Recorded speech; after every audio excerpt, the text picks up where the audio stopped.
All right, so joining me today on the SIP hotline is the author of the book, What in Hell Do You Want? Pastor James Alfred Bradford's on the line. Pastor Bradford, how you doing? I'm doing great. How are you doing? I'm doing wonderful. We want to thank you for coming on and talking to us about your books. Let's jump right into it, Pastor Bradford. The book is What in Hell Do You Want? Talk to us a little bit about the book and what you want readers to learn from reading your book. Okay, well, first of all, I appreciate you having me here and being here to talk with you. Oh, no problem. I want readers to learn from the book. The book is called What in Hell Do You Want? It's taken from a parable I read in the Bible in the Luke, the 16th chapter, 19th verse, about the rich man and Lazarus. And I focused on their behavior, how they lived. And they spoke volumes on how people respond and how people take things literally that is said to them, and how the images shape the behavior of how they react to the things that people say to them. And it's just important for us that in our journey that we have, that we walk by, that, you know, we have a lamp unto our feet and a light unto our pathway, and our lamp unto our pathway and our light unto our feet is the Word of God. You know, I find that very interesting because I think that most people are creatures of habit. And, you know, you talk about good habits are learned just like bad habits are through practice. Talk to us a little bit about that. Tell the audience what you mean by that and what they will, from this book, how the book will help them to start making good habits in their life. Well, you know, when we are faced with decisions in our lives, sometimes we hit a crossroad where we're discombobulated and or a wall where we don't want to go anymore, and we're just tired of fiascos of things starting over and not being completed. And that creates an emotion in us. It stirs an emotion up in us that might lead us around a negative pathway. What I say in the book, I say hell can be in your mind. Hell can be in your job. Hell can be a living, breathing part of you. And it's important that when we face difficulties or fiascos, things that we can't quite overcome, we shouldn't turn to a negative point of view about it. Maybe it's another way that we need to look at things. Another way that helps us to make the right decisions to go down the right pathway, because things shouldn't be taken just off of the knee-jerk reaction that we respond to. We should put thought into what we're doing, or prayer, or, you know, be patient about our decision making, especially when we don't know which way to go. We need to look for a good way to go down that pathway, and that pathway usually leads to meditation. Meditation is a good way to focus on things that we don't understand. Let me ask you this, Pastor Bradford, because I tell a lot of people that we basically the things we do in life, we do, you know, because of things we learned when we were children, things we learned growing up, and we don't even know that the reason that things are happening in our lives is because we're doing it to ourselves. So what do you say to a person who's made many of the wrong choices and their mind is stuck in that loop? Because I consider it a loop that you get stuck in of, you know, of doing these things. What do you say to them, and how do you think your book can help them to correct the things that are going to impact their life the most? I say, when you change the way you look at things, the things that you look at change. Look for a different avenue. You know, sometimes we think our knee-jerk reaction to something negative is to be physical in our reactions, but sometimes, you know, we need double protection. We need to think instead of react. And because we react most of the times before we think, it can cause us to make real bad decisions. But if we think about something, good habits are learned just like bad habits through practice. You know, good things come from good thoughts. Bad things come from bad thoughts. And because we're creatures of habit, you know, our impressions, we're very impressionable about people that we come in contact with, goals that we're trying to set for ourselves. And if we can't reach those goals, maybe it's time to sit back and analyze what we're dealing with, so that the decisions that we make are not just made off the cuff or knee-jerk reaction. They're made with, you know, good, honest approach to what we're thinking about in good meditation. What in hell do you want? Very powerful title, Pastor Bradford. I'm assuming the title was meant to stand out, and it does, because when you think of it, when you think of what in hell do you want, it's going to stand out to you.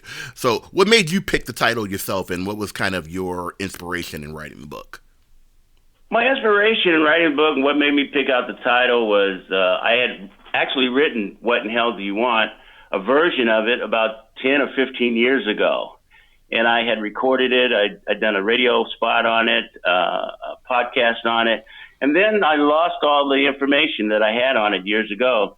And 10 years later, 10 to 15 years later, coming up to right now, I was just flipping through the Bible, and there I was, Luke the 16th chapter, the 19th verse, the rich man and Lazarus. Only this time I had an epiphany. It was like God was telling me, he says, I want you to look at their behavior. Look at what's going on in this story between this rich man. Look at his life. Look at how the poor man looks at his life.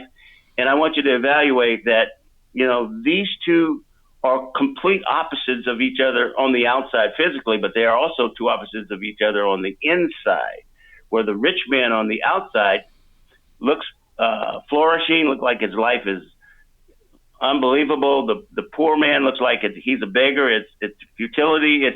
It's worthless. But on the inside of him, he believes in the power of God and the will of God and the promise of God. And on the rich man, on the inside of him, he sees life fleeting away from him. So he's very selfish about what he has. So when I picked the title of the book this time, and I looked at the situation, the rich man, when he went to hell, the first thing that he wanted was a drop of water from Lazarus's finger. That was what he thought of, the first thought that is recorded in the book. So when I picked the title, What in Hell Do You Want? It was based on the fact that when he went to hell, the only thing that he could think of was, Father Abraham, could you send Lazarus to dip his finger into water to cool my tongue from this torment, these flames that I'm suffering from? So the finger on the book cover and the drop of water represents the one thing that rich man wanted in hell was a drop of water. So my question to everyone that's reading the book, I would like to know, if you went to hell, what in hell would you want? Now, Pastor Bradford, you also founded a ministry, JAB Ministries, to help men and women struggling with everyday challenges. Talk to us a little bit about what you're doing with the ministry and what you want to accomplish with it. Well, JAB Ministries is, I didn't want the book to be too preachy. God didn't want me to make the book too preachy, didn't want me to make it focused on sin consciousness, which is what I did when I first wrote it about 15 years ago. If you do this, you go to hell. If you do that, you go to hell. A lot of people are kind of worn out behind that type of preaching. So God wanted me to say, people are suffering. People are going through changes. People are trying to deal with the demands of life. And we're all thespians on this stage in this theater called success. And we're trying to ring that bell for whatever reason or other. And this is what we want to do. We want to have people realize that we're all the same. We're not that different. We're more alike than we are different. And because of that reason, usually the same promises that we look for, the same successes that we want to have, the same prosperity that I want to have, you want to have. And I'm just spilling out